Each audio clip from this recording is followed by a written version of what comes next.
అందరికీ నమస్తే. Welcome to TR TV. నేను మీ తిరుపతి. పార్టీ మారినటువంటి 10 మంది ఎమ్మెల్యేలలో దాదాపు 6 మంది ఎమ్మెల్యేలకు స్పీకర్ సార్ మళ్ళీ ఒకసారి నోటీసులు ఇచ్చేటటువంటి కార్యక్రమం చేసిండు. ఆ నోటీసులకు సరైనటువంటి ఎవిడెన్స్ కావాలి, ఆధారాలతో కూడినటువంటి ఆన్సర్ ఇవ్వండి అని చెప్పి స్పీకర్ సార్ దాదాపు 6 మంది ఎమ్మెల్యేలకు నోటీసులు జారీ చేసేటటువంటి కార్యక్రమం చేసిండు. ఆ 6 మంది ఎమ్మెల్యేలు ఎవరెవరు అంటే, స్పీకర్ సార్ ఉన్నాడు, మాజీ స్పీకరు మీకు తెలుసు కదా, పోచారం శ్రీనివాస్ రెడ్డి బాన్స్వాడకు సంబంధించినటువంటి ఎమ్మెల్యే. జగిత్యాల ఎమ్మెల్యే సంజయ్ కుమార్ ఉన్నాడు. తర్వాత గద్వాల్కి సంబంధించినటువంటి ఎమ్మెల్యే బండ్ల కృష్ణమోహన్ రెడ్డి ఉన్నాడు. చేవెళ్ల ఎమ్మెల్యే కాల యాదయ్య, పటాన్చెరు ఎమ్మెల్యే గూడెం మైపాల్ రెడ్డి, తర్వాత భద్రాచలం ఎమ్మెల్యే తెల్లం వెంకట్రావు. ఈ 6 మంది ఎమ్మెల్యేలకు స్పీకర్ సార్ మళ్ళీ రెండోసారి నోటీసులు ఇచ్చేటటువంటి కార్యక్రమం చేసిండు. ఫస్ట్ టైం స్పీకర్ సార్ నోటీసులు ఇచ్చిండు. ఆ నోటీసులకు లిఖితపూర్వకంగా దాదాపు 10 మంది ఎమ్మెల్యేలలో 8 మంది ఎమ్మెల్యేలు ఆ నోటీసులకు లిఖితపూర్వకంగా సమాధానం ఇచ్చేటటువంటి కార్యక్రమం చేశారు. దాంట్లో 2 ఎమ్మెల్యేలు, ఒక ఆయన కడియం శ్రీహరి, ఒక ఆయన దానం నాగేందర్, వీళ్ళిద్దరు కూడా సమాధానం ఇవ్వలేదు, సైలెన్స్లో ఉన్నారు. అంటే బహుశా వాళ్ళకి అర్థమైపోయింది, మళ్ళీ ఉప ఎన్నికలు వస్తాయి, పక్కా మా దుకాణం బంద్ అవుతుంది, ఉప ఎన్నికలు రావాల్సిందే, మేము పోటీ చేస్తాం, మేము ఒకవేళ ఉప ఎన్నికలు రావన్నా కూడా అది ఆగేటట్టు లేదు, స్పీకర్ సార్ డిసిషన్ ఫైనల్, మేము దొరికిపోయినాం, టెక్నికల్ ఎవిడెన్స్ ఉన్నాయని చెప్పి ఆ 2 ఎమ్మెల్యేలకు అర్థమైపోయింది. వాళ్ళు సైలెన్స్ మూడ్లో ఉన్నారు. కానీ దాదాపు 8 మంది ఎమ్మెల్యేలలో 6 మంది ఎమ్మెల్యేలకు స్పీకర్ సార్ రెండోసారి నోటీస్ ఇచ్చాడు. రెండోసారి నోటీస్ చేయడానికి కీలకమైనటువంటి కారణం ఏంటంటే, వాళ్ళు first time speaker sir notice ఇస్తే వీళ్ళు ఏమని రాసి పంపించారు అంటే, పార్టీ మారిన ఎమ్మెల్యేలు, మేము రేవంత్ రెడ్డిని కలిసింది వాస్తవమే, కానీ మేము బీఆర్ఎస్ పార్టీలోనే ఉన్నాం, కాంగ్రెస్ పార్టీలోకి పోలేదు, కేసీఆర్ కోసమే పనిచేస్తున్నాం, బీఆర్ఎస్ పార్టీ కోసమే పనిచేస్తున్నాం, బీఆర్ఎస్ మళ్ళీ అధికారంలోకి రావడానికి పనిచేస్తున్నాం తప్ప కాంగ్రెస్కు మాకు ఎటువంటి సంబంధం లేదు, మేము బీఆర్ఎస్లోనే ఉన్నామనేటటువంటి మాటలను ఎవరు వీళ్ళు చెప్పే కార్యక్రమం చేశారు. పార్టీ మారినటువంటి ఎమ్మెల్యేలు స్పీకర్ సార్కి అట్లా రాసి పంపించారు. దాంట్లోనే ఇంకో మాట ఏం చెప్పారు తెలుసా, మేము రేవంత్ రెడ్డిని కలవడానికి గల కారణం ఏంటి అంటే, అభివృద్ధి కోసం కలిసినాం, మా నియోజకవర్గాల వైపు రేవంత్ రెడ్డి చల్లని చూపులు ఉండాలి, ముఖ్యమంత్రి చల్లని చూపులు ఉండాలని చెప్పి అడగడానికి పోయినాం. మేము రేవంత్ రెడ్డిని కలవడానికి పోయినప్పుడు మేము ప్రతిపక్ష పార్టీ ఎమ్మెల్యేలం కదా, మా పైన గౌరవంతో, ఆయన కంటే వయసులో 1-2 సంవత్సరాలు పెద్దోళ్ళం కాబట్టి మా గౌరవనీయులు అని చెప్పి కండవ కప్పిండు. మేము కూడా సార్కి బొకే ఇచ్చినాము, ఫస్ట్ టైం కలుస్తున్నాం కాబట్టి అట్లా మేము కలిసినాం తప్ప, ఒక పెద్ద మనిషి అని చెప్పి కలిసినాం తప్ప మేము పార్టీలు మారడానికి కలవలేదు. ఏదో మా నియోజకవర్గానికి 50 కోట్లు 100 కోట్ల రూపాయలు శాంక్షన్ చేస్తే బడ్జెట్, మేము స్కూలో గుడో బడో లేకపోతే కాలేజో లేకపోతే మోరో ఏమన్నా వేపిస్తే మేము బ్రిడ్జి కట్టించుకుంటాం, మా నియోజకవర్గ అభివృద్ధి చేయించుకుంటామని చెప్పి రేవంత్ అన్నను కలిసినాం, మంచి కోసం కలిసినాం అంతే. మేము కలిసినప్పుడు రేవంత్ అన్న మాకు 3 రంగుల కండువాలు కప్పిండు, ఏది మన జాతీయ జెండా సంబంధించినటువంటి కండువ కప్పిండట, 3 రంగుల జెండాల కండువ కప్పిండు, పెద్ద మనిషి కండువ కప్పిండు, అంతే తప్ప అది కాంగ్రెస్ కండువ కాదు, మేము కాంగ్రెస్లో లేమని చెప్పి పచ్చి అబద్ధం స్పీకర్ సార్కి ఫస్ట్ టైం వాళ్ళు లేఖలు రాసి పంపించే కార్యక్రమం చేశారు. తర్వాత స్పీకర్ సార్ బీఆర్ఎస్ పార్టీ లీడర్లకు ఆ లేఖలన్నీ చదివిన తర్వాత ఇంటిమేషన్ ఇచ్చిండు, వీళ్ళు బీఆర్ఎస్లోనే ఉన్నామని చెప్తున్నారు, బీఆర్ఎస్ పార్టీ మీ ఒపీనియన్ ఏందో మీరు కూడా మాకు లేఖ రాసి పంపియండి, మీ దగ్గర ఏమైనా ప్రూఫ్స్ ఎవిడెన్స్ ఉంటే అవి మాకు ఇవ్వండి, వాళ్ళు కాంగ్రెస్లోనే ఉన్నారు అని మీరు చెప్తున్నారు కదా, వాళ్ళు కాంగ్రెస్లో ఉన్నారా బీఆర్ఎస్లో ఉన్నారా మీకు ఎట్లా తెలుసో మీరు ప్రూఫ్ ఇవ్వండి అని చెప్పి బీఆర్ఎస్ పార్టీ లీడర్లకు స్పీకర్ సార్ నోటీసులు పంపిస్తే, బీఆర్ఎస్ లీడర్లు ఇటు పాడి కౌశిక్ రెడ్డి, ఇటు మన జగదీశ్వర్ రెడ్డి సూర్యాపేటకు సంబంధించిన ఎమ్మెల్యే, ఇద్దరు కూడా స్పీకర్ సార్ ఆఫీస్ వేయరు.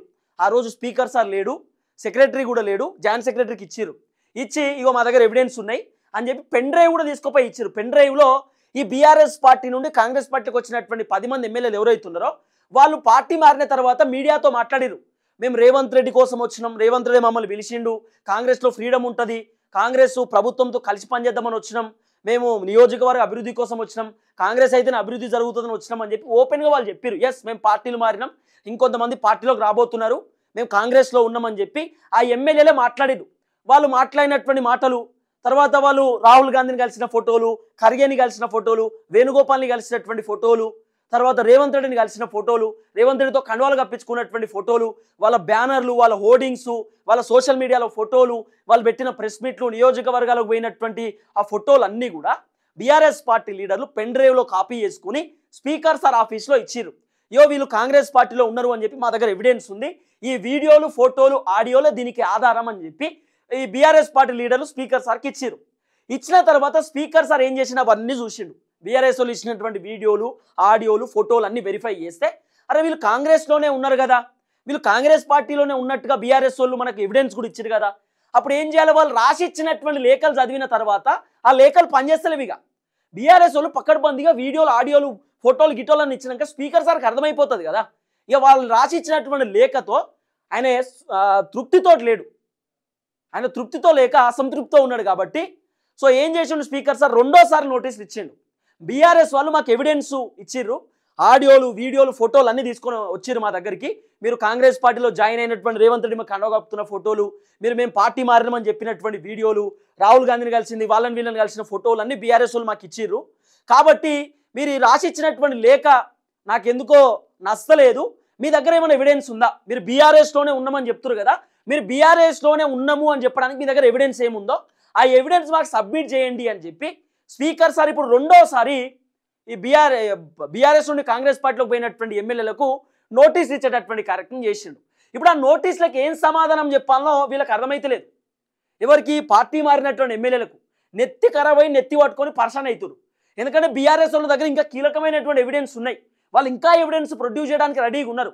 ఇప్పుడు నాకు తెలిసి పార్టీ మారినటువంటి ఎమ్మెల్యేలు ఏం చేస్తారు అంటే, మేము బీఆర్ఎస్లోకి వెళ్ళి గెలిచినామని చెప్పి బీఫామ్ చూపిస్తారు, మేము బీఆర్ఎస్లోనే ఉన్నామని చెప్పి కేసీఆర్ కప్పిన కండువాలు, బీఆర్ఎస్ పార్టీలో అప్పట్లో వీళ్ళు బ్యానర్లు, ఫ్లెక్సీలు, అప్పట్లో బీఆర్ఎస్ పార్టీలో తిరిగినటువంటి ఫోటోలు, వీడియోలు ఏమైనా సబ్మిట్ చేయవచ్చు. కానీ బీఆర్ఎస్ వాళ్ళ దగ్గర అంతకంటే ఎక్కువ ఎవిడెన్స్ ఉన్నాయి. కానీ మొత్తానికి పార్టీ మారినటువంటి ఎమ్మెల్యేల కొంప ముంచిండు కేసీఆర్. రేవంత్ రెడ్డికి ఇదో పెద్ద దెబ్బ అన్నట్టే. ఇప్పుడు బీఆర్ఎస్ వాళ్ళ దగ్గర అన్ని చాలా ఎవిడెన్స్ ఉన్నాయి, వాళ్ళ దగ్గర టెక్నికల్ ఎవిడెన్స్ మస్తు తీసుకొని పెట్టుకోరు. నియోజకవర్గాలలో కండవాలు వేసుకొని ఎమ్మెల్యేలు తిరిగినటువంటి ఫోటోలు, వీడియోలు కూడా బీఆర్ఎస్ వాళ్ళ దగ్గర ఉన్నాయి. అవన్నీ స్పీకర్ సార్కి ఇచ్చారు. కానీ ఇప్పుడు పార్టీ మారినటువంటి ఎమ్మెల్యేలకు స్పీకర్ సార్ చెప్పింది ఏంటి అంటే, మీరు రాసి ఇచ్చినటువంటి లేఖలు చదివినా కానీ నాకు తృప్తిగా లేను, నేను అసంతృప్తితో ఉన్నా, సంతృప్తిగా లేను, కాబట్టి మళ్ళీ మీ దగ్గర ఏమైనా ఎవిడెన్స్ ఉన్నాయా? మీరు బీఆర్ఎస్లోనే ఉన్నాము అని చెప్పడానికి ఎవిడెన్స్ ఏమైనా ఉంటే మాకు చూపియండి అన్నాడు. అప్పుడు ఈ పార్టీ మారినటువంటి ఎమ్మెల్యేల దగ్గర ఎవిడెన్స్ ఏం లేదు. వీళ్ళు ఆల్రెడీ ఆల్మోస్ట్ వీళ్ళు మాట్లాడిన మాటలు కూడా సోషల్ మీడియాలో వైరల్ అయినాయి కదా, మేము బీఆర్ఎస్లో కాదు కాంగ్రెస్లోనే ఉన్నాం, కాంగ్రెస్ పార్టీతో కలిసి పనిచేస్తున్నాం, మేము అట్లా చేసినాం ఇట్లా చేసినాం అని చెప్పి ఆల్రెడీ వీళ్ళు మాట్లాడినటువంటి మాటలు సోషల్ మీడియాలో విపరీతంగా వైరల్ అయినాయి. అవన్నీ కూడా మనం చూసేటటువంటి కార్యక్రమం చేసినాం. కానీ ఇప్పుడు రేవంత్ రెడ్డికి ఒక పెద్ద దెబ్బ. రేవంత్ అన్న ఏమో ఈ ఎమ్మెల్యేలు రేవంత్ అన్న వాళ్ళ ఇంటికి పోయి రేవంత్ అన్నని కలిసినప్పుడు రేవంత్ అన్న డ్రామానే ఇదంతా. ఏది మేము బీఆర్ఎస్లోనే ఉన్నాం, బీఆర్ఎస్తో కలిసి పనిచేస్తున్నాం అని చెప్పించింది రేవంత్ అన్నే. రేవంత్ అన్నని కలవనికి పోయి ఎమ్మెల్యేలు దాదాపు 9 మంది ఎమ్మెల్యేలు కలిసారు, కడియం శ్రీహరి తప్ప. ఆ 9 మంది కలిసినప్పుడు రేవంత్ అనే వీళ్ళతో చెప్పించింది అనేది ఒక చర్చ. లేదు లేదు మీరు సేఫ్ జోన్లో ఉండాలంటే బీఆర్ఎస్లోనే ఉన్నామని చెప్పుర్రి, బీఆర్ఎస్ పార్టీలోనే కంటిన్యూ అవుతున్నామని చెప్పుర్రి అని చెప్పి ఆయన చెప్పుడుతోటే వీళ్ళు గదే చెప్పిర్రు. స్పీకర్ సార్కి గదే రాసి పంపించారు, కానీ అది ఉల్టా అయిపోయింది. ఇప్పుడు స్పీకర్ సార్ ఎవరెవరికి తెలుసా? దాదాపు ఓ వార్త వచ్చింది, అది కూడా నేను చదువుతున్నా. 6 ఫిరాయింపు ఎమ్మెల్యేలకు స్పీకర్ నోటీసులు. జగిత్యాల సంజయ్ కుమార్, పోచారం శ్రీనివాస్ రెడ్డి, కాళే యాదయ్య, తెల్లం వెంకట్రావు, బండ్ల కృష్ణమోహన్ రెడ్డి, గూడెం మైపాల్ రెడ్డిలకు నోటీసు జారీ చేసిన స్పీకర్ గడ్డం ప్రసాద్ కుమార్. తర్వాత మరికొన్ని ఆధారాలు కావాలంటూ బీఆర్ఎస్ ఎమ్మెల్యేలకు కూడా నోటీసులు జారీ. మరికొన్ని ఆధారాలు కావాలని చెప్పి బీఆర్ఎస్ ఎమ్మెల్యేలకు కూడా నోటీసులు జారీ చేసిర్రు. అంటే ఇటు వీళ్లకు పార్టీ మారినటువంటి ఎమ్మెల్యేలకు నోటీసులు పోయినాయి, బీఆర్ఎస్ పార్టీ లీడర్లకు కూడా నోటీసులు ఇచ్చారు. ఇంకేమైనా ఎవిడెన్స్ ఉంటే తీసుకొని రండి అని చెప్పి. కానీ ఇప్పుడు ఈ పార్టీ మారినటువంటి ఎమ్మెల్యేల దగ్గర ఏం లేవు, తోకమంటే ఏం లేదు వీళ్ళ దగ్గర, అంత ఉతకతే వీళ్ళది. ఏది మన కుక్కచేరు బాంబులు ఉంటాయి కదా, అట్లా అయిపోయారు వీళ్ళు, తుసు బాంబులు లెక్క అయిపోయారు. ఎందుకంటే వీళ్ళ తాను ఏం లేవు ఎవిడెన్స్. వీళ్ళు ఆల్మోస్ట్ కాంగ్రెస్ పార్టీలో పోయినట్టు ఒప్పుకున్నారు. దాదాపు 8 మంది ఎమ్మెల్యేలు, వాళ్ళ వీడియోలు కూడా నేను చూపించిన మన ఛానల్లో. వాళ్ళు మాట్లాడిన మాటలు, వాళ్ళు చేసేటటువంటి వ్యవహారం, వాళ్ళ కథ అంతా కూడా నేను మన ఛానల్లో చూపించిన. ఓపెన్ అప్గా వాళ్ళు కాంగ్రెస్ పార్టీలో కంటిన్యూ అవుతున్నారు, కాంగ్రెస్ పార్టీలో ఉన్నారు. కాకపోతే సేఫ్ జోన్లో ఉండడానికి మేము బీఆర్ఎస్లో ఉన్నామని చెప్పి నటించేటటువంటి కార్యక్రమం చేస్తున్నారు. కానీ ఇది రేవంత్ రెడ్డికి పెద్ద దెబ్బ అన్నట్టే, పెద్ద షాక్ అన్నట్టే. ఒకవేళ స్పీకర్ సార్ వీళ్ళకి అనుకూలంగా తీర్పిచ్చిండు అనుకో, కేసీఆర్ మళ్ళీ సుప్రీంకోర్టుకు పోతాడు. కాబట్టి కేసీఆర్ కూడా చాలా సీరియస్ ఉన్నాడు ఈ ఇష్యూ పైన. ఎట్టి పరిస్థితుల్లో ఉప ఎన్నికలు రావాల్సిందే, ఏదన్నా కానీ ఇంకే ఎవిడెన్స్ అని ఇస్తామంటున్నారట. ఇప్పుడు ఈ వీడియోలు, ఈ ఫోటోలు ఇవన్నీ కూడా కేసీఆర్కి సంబంధించినటువంటి సజెషన్సే. వీళ్ళందరూ కేసీఆర్ని కలిసిరు ఎర్రబల్లి ఫామ్ హౌస్లో. కేటీఆర్, హరీష్ రావు, బీఆర్ఎస్ పార్టీ లీడర్లు కలిస్తే కేసీఆర్ చెప్పినట్టు ఒక పెన్ డ్రైవ్లో ఇవన్నీ కాపీ చేయరి, వీడియోలు ఫోటోలు ఏమున్నా పాత అన్నీ తీసి అలా కాపీ చేసి అవన్నీ స్పీకర్కి ఇయ్యి అని చెప్పినట్టు కేసీఆర్. కాబట్టి కేసీఆర్ దగ్గర ఇప్పుడు ఈ రహస్యాలు అన్నీ ఉన్నాయి, ఈ వీళ్ళ కథ, వీళ్ళ వ్యవహారం అంతా. కాబట్టి వీళ్ళు ఆల్మోస్ట్ తప్పించుకునే అవకాశం ఉండకపోవచ్చు. నాకు తెలిసి పార్టీ మారిన ఎమ్మెల్యేలు కూడా స్పీకర్ సార్కి ఏం ఇవ్వకపోవచ్చు. ఆధారాలు గీధారాలు వీళ్ళ దగ్గర ఏం లేవు కదా, ఏం లేవు. వీళ్ళ తాన వేసుకున్న అంగి, వేసుకున్న పాయింట్, కింద బూట్లు గంతే. వీళ్ళ తాన ఏం లేవు, ఉత్తకతే. చూడాల్సినటువంటి అవసరం ఉంటుంది, చూద్దాం. మొత్తానికైతే ఆగమాగం అవుతా ఉన్నారు ఎమ్మెల్యేలు. రేవంత్ అన్న కూడా పరిశాన్లో ఉన్నాడు. సో ఇరుక్కోపోయినాం కదా, దొరికిపోయినాం కదా అనేటటువంటి బాధలో రేవంత్ అన్న వ్యవహారం కనబడతా ఉన్నది. చూడాల్సినటువంటి అవసరం ఉంటుంది, చూద్దాం.